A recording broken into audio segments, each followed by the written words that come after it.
how's it going? Happy Friday. I'm back with a Mr. Nightmare video for you guys today. Happy horror day, happy Friday. We're getting closer and closer to Halloween. Today is the 17th, so we're getting closer. But yeah, Halloween's in actually 2 weeks today, so that's actually going to be exciting. Good. I feel like Halloween's not that, exciting anymore. I feel like when I was a kid, it was a lot more, celebrated. Now it's not as much, but it still is a little bit. Obviously kids go for Halloween and trick-or-treating and stuff still, but it's just not as scary, I feel like, but it is what it is. So this is the first time from Mr. Nightmare that we're going to have a beach horror story update. So we have an update for horror story, which we never typically do. As every Mr. Nightmare fan knows, we never have any updates to stories. We always want them, but we never get them. Which, I mean, I guess is a good thing. I guess if we get an update saying that there is no update, or if we just get no update at all, then everything's good. There's no issues, right? So that's obviously a good thing. So, beach horror story update. Before I start, I'm going to turn off my camera and try again and just see if my orange screen goes away. There, I think it's better now. So yeah, beach horror story update, starting. I'm really excited for this one. I don't know about you guys, but I'm really excited for this one. So it's 15 minutes, because I did start looking at the first 25 seconds. He's going to play the original story first, and then play the update right after, just to make it make more sense. So, let's go, guys. A lot of you mentioned that you'd like to hear updates on stories that promise updates. And until now, I haven't made a dedicated video with an update to a previous story, as most people who submit their stories never do send updates. However, an anonymous viewer who submitted a beach story back in July of 2024 recently shared an update to their story. Damn. So I'll play the original story first if you want to refresh or maybe haven't heard it yet. Or you can skip to the timestamp on the screen to get right to the update story. I'm gonna watch the original story because I don't know what it's about, right? So I wanna know what it's about first. Anonymous sender. Beaches have always terrified me. Well, not always. My fear is a direct result of what I'm about to tell you. As a kid, I used to love the shore. I remember spending many summers in eager anticipation of the weekend when my family and I would hang out at our beach house. Or, if I was lucky, they'd let me spend it at my friend Charles' beach house, which was even more fun. I was 16, and this was one of those special summer weekends. Me, Charles, and our third friend Riley were going to spend a few unsupervised days at Charles' beach house in LBI. Riley was a year older than Charles and I, and had recently gotten his license, so we'd be driving down in his car. The drive down was fantastic. Riley was a pretty uncoordinated driver at the time, so most of the ride was spent laughing at him swerving and cursing the road. It was great. It was We great. got down to LBI in good time and immediately moved all of our stuff from the car to the rooms we'd be staying in. The layout of the house is important to the story, so I'll briefly mention it. Okay. There's a front door, a garage door which connects the back to the front yard, a back sliding door, and a back upstairs deck that connects the upstairs bedrooms. There's also a spiral staircase that allows you to go directly from the back deck to the ground, so you can enter and exit the house from upstairs. The house sits along a lagoon, meaning the back end of the house faces a narrow channel of water, with houses on the opposite side. Okay. We were at that ripe age where chasing girls was a priority, and a nice beach house all to ourselves was the perfect occasion.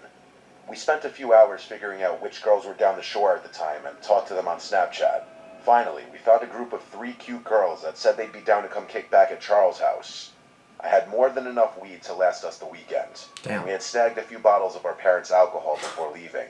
It was perfect. Things were going very well. The 3 girls, Rosie, Alexa, and Sophie, were fun and flirty, and the 3 of us could tell where the night would probably end up. At one point, the 6 of us decided to smoke in Charles' backyard pool. It was small, but it was perfect for 6 drunk kids. I remember the sight vividly. The gentle bay breeze blowing through my hair, the steam from the heated water rising slowly with the puffs of smoke from the joints. At our age, this was bliss. But then suddenly, Charles turned the music all the way down and stared over my shoulder into the darkness of the lagoon. Confused, I turned around, peering into the darkness. I could roughly make out the houses on the other side of the lagoon, but I wasn't quite sure what Charles was looking at. One of the girls asked Charles why he turned the music down, and he whispered that he saw someone standing on the dock opposite the house. I figured he was messing with us, so I started laughing. "Who cares, bro? People literally live here," I said. Charles shook his head. "I know that family personally. My parents said they're in Florida for the week." In all honesty, I still thought it wasn't a big deal or he was just messing around, so I kept chuckling. The girls were a little freaked out, though, and said they wanted to go back inside. I wasn't going to argue, so the six of us started making our way out of the pool.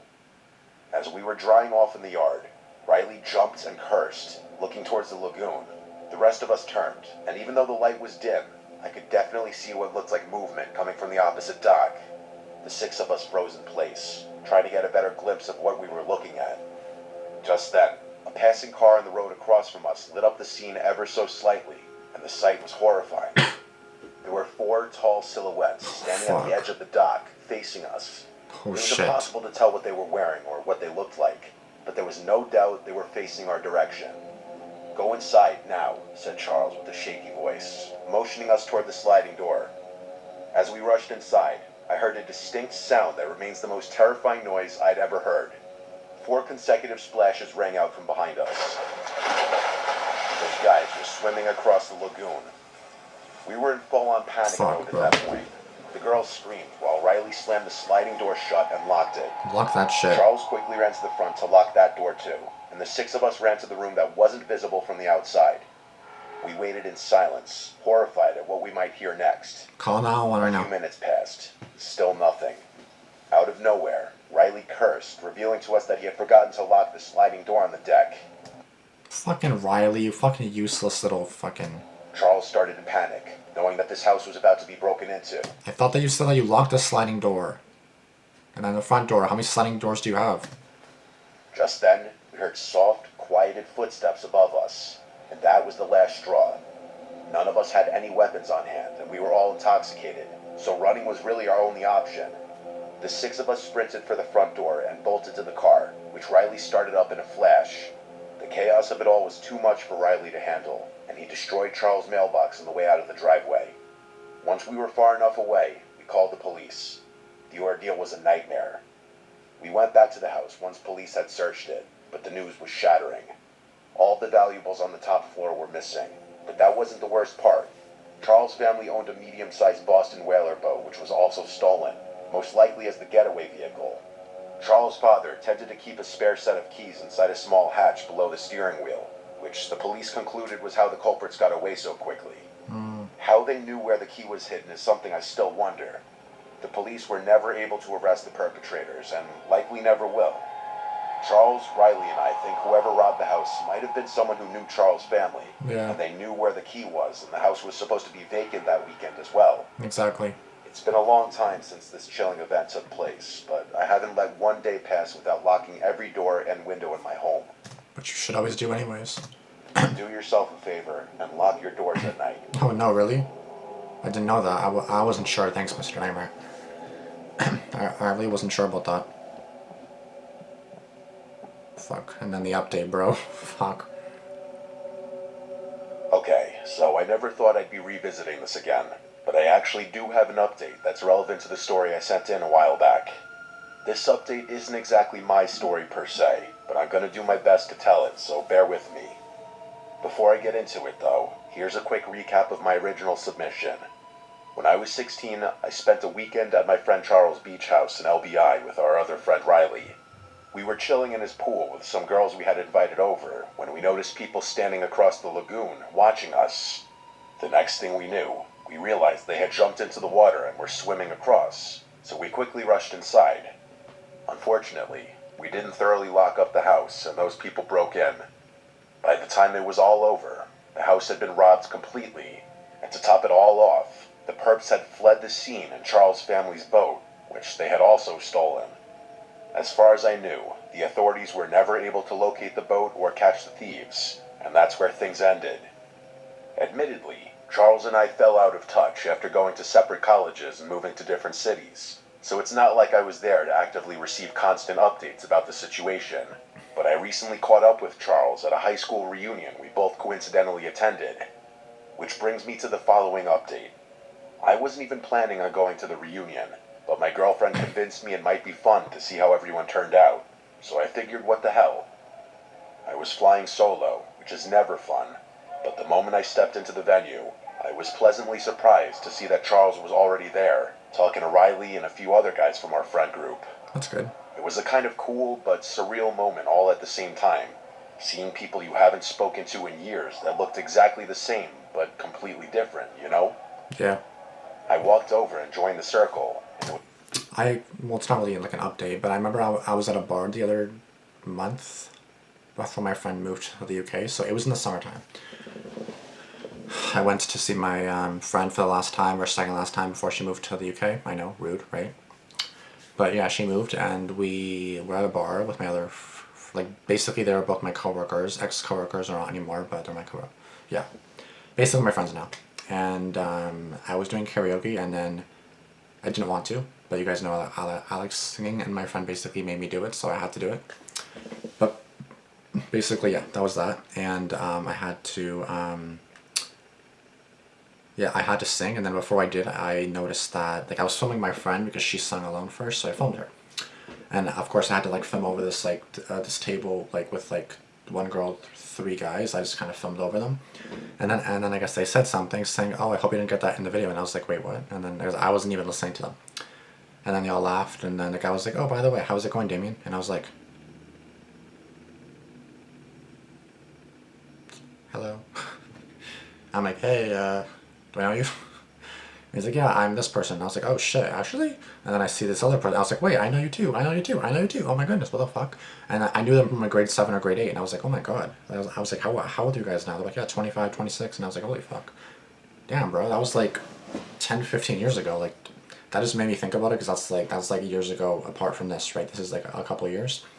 That was crazy because they all looked the same, just older. The same but different. And I was like, "Damn, bro, that's crazy."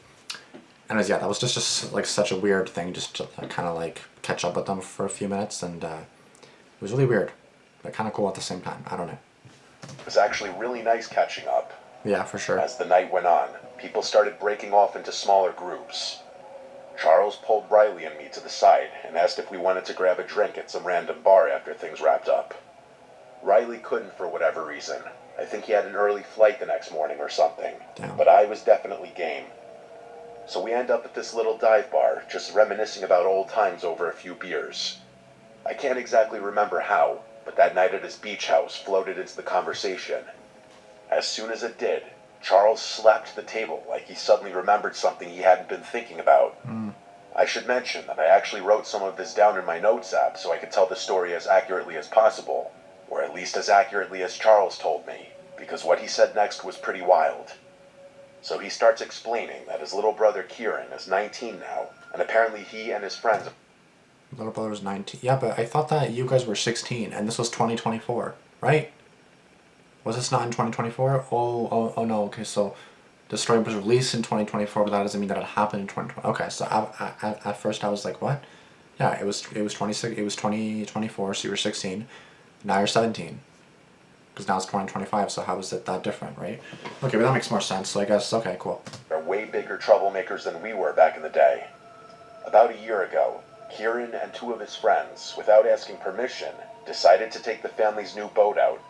This was their replacement boat, by the way. The one they got after the insurance payout from the stolen one.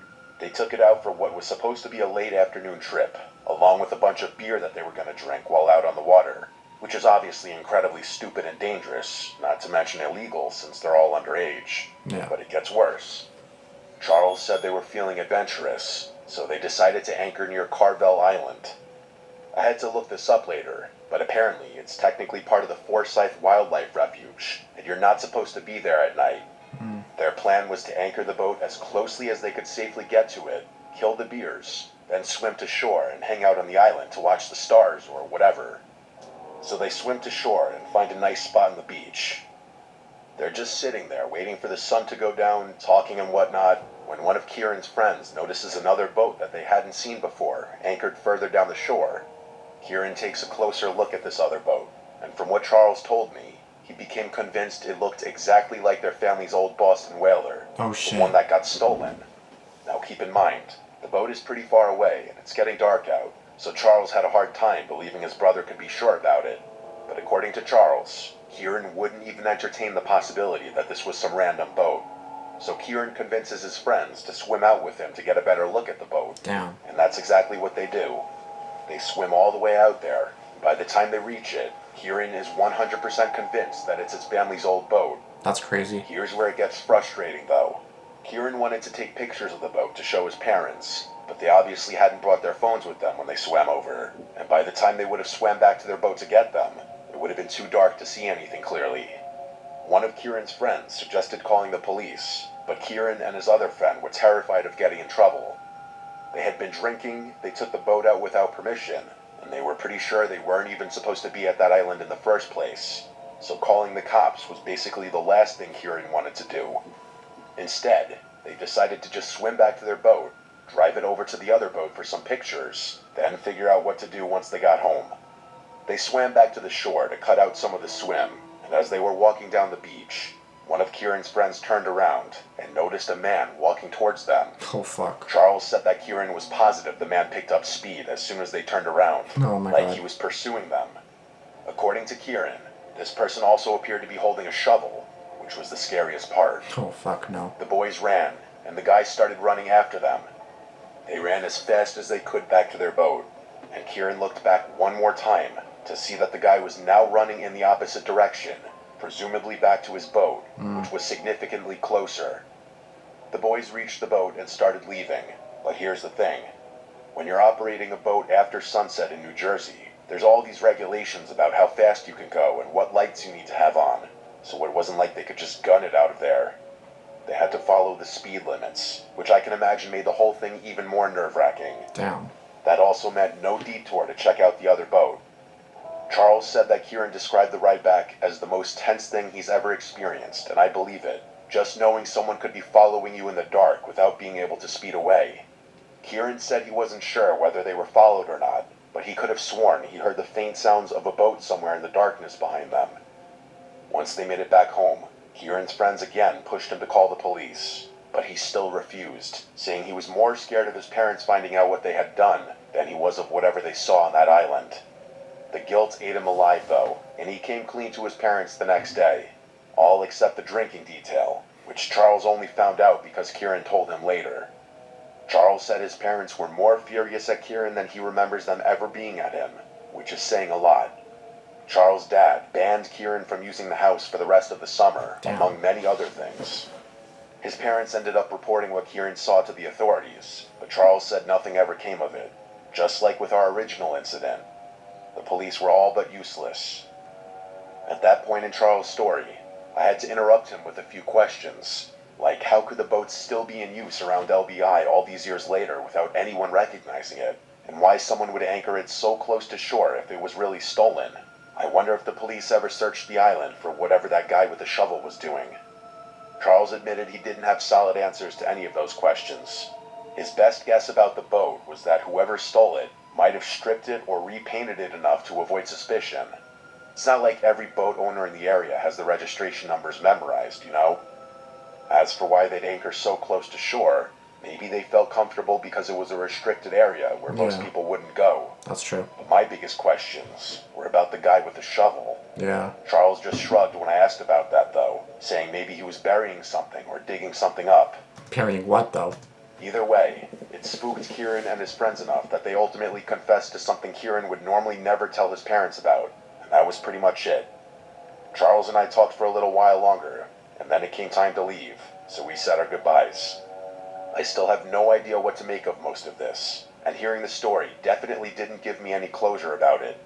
If anything, all it did was open up a whole More nother can of questions. worms that will most likely be left unresolved. Right.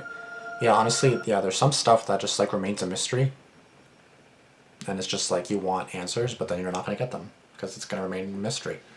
And you're like, I want the answers. I want to know what happened. I want to know what's going to happen, you know, but you just can't find all the answers. So obviously, yeah. So again, like when you were 16, again, the original story, you guys were obviously not being the smartest anyways, being like 16, being in your parents' beach. I forgot if they said that they were allowed to or not. If they're allowed to like use it or whatever. When the parents are gone, the parents said, yeah, sure, use it. But okay, being 16, weed, drinking, like don't do that. But I get it. I guess you're teens. You're going to obviously do that. I guess I can't really say much. I never did that as a kid, but you know, it's fine. I was actually innocent. But yeah, like drinking, smoking, girls. It's like, well, I mean, that has nothing to do with the story itself, but like, not a good idea to do that. I'm just saying.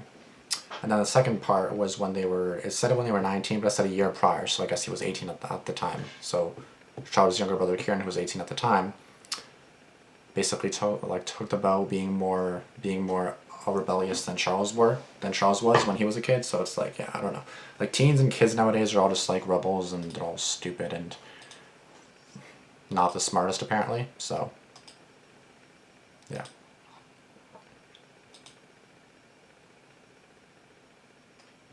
So I'm gonna go through a couple comments here. I know I turned off my recorder already. I forgot that I was gonna do comments, but I think this may be the first time that I've seen an update of a story. My life is complete, bro. He gives the originals and the update story. Oh my god, lifesaver. Yeah, because at first I was like, oh my god, where's the original story? I gotta listen to that first. But then OG, you know, he gives the OG story, and then he gives the update story. I don't have to update the story, but here's if anything else happens, just to never hear from him again. So Kieran broke the law by underage drinking and broke his parents' rule by taking the boat out, but decided that he couldn't break the New Jersey boating rules. That's the most frustrating part, when there's likely a boat thief potentially following you. Yeah, it's like, that makes sense. Like, you literally broke the law by doing all this. Like, you're literally underage drinking. You stole your parents' boat, basically, but you can't break another law. Like you might as well. I'm just saying, you might as well. Like, you've already broken it, so you might as well do it some more. But yeah, anyways guys, that's all I got for you guys today. If you guys did enjoy the video, please be sure to give it a like, comment down below, be sure to subscribe, turn on post notifications. Once again, happy Friday. Hopefully you guys have a good weekend hopefully you guys have a good weekend coming up, and yeah, be safe, and don't be stupid like these teens, I guess.